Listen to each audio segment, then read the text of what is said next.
So 3 strategies that you can try to deal with imposter syndrome. Number 1, be a detective, meaning that treat everything as a hypothesis, not a fact.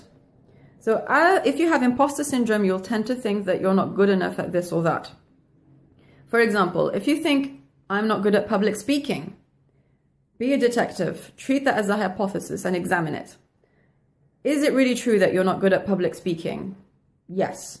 Is it really true? Well, I'm okay sometimes. All right, what's the evidence to the contrary of the hypothesis? Yes, there was this one time when I gave a talk to this small group and it went really well and I enjoyed it and it was fun and I got good feedback at the end. Okay, so what's the new hypothesis? Well, okay, maybe I'm good in small groups but not large groups. And then you can take that forward and say, well, I'll practice giving a talk to a slightly larger group and give myself support and training and plenty of time to practice. Oh, so that was number 1, be a detective and treat everything as hypothesis, not fact. Number 2, practice taking compliments. If you have imposter syndrome, you'll hate compliments and you'll feel some kind of fear in the pit of your stomach if someone says something complimentary about you or your work. Practice saying thank you, smiling and moving on. Number 3, talk about your strengths and achievements in stories.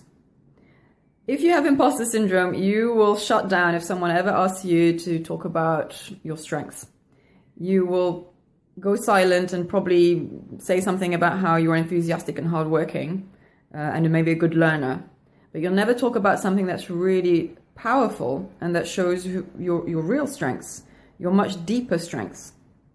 So if you need to do something about that, try responding as a story. For example, you could say, well, as a child, I moved around a lot. I traveled to lots of different countries and I went to lots of different schools. So this means that now I'm very adaptable and I'm very resilient. I'm also quite good at working in diverse teams because I've lived in lots of different cultures.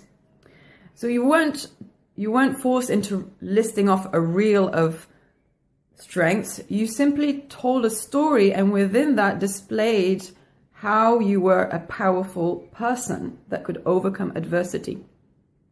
So number 3 was talk about your strengths and achievements in stories. Number 1, be a detective whenever negative thoughts come up. Treat them as a hypothesis, not fact. Number 2, practice taking compliments just by saying thank you and smiling and moving on.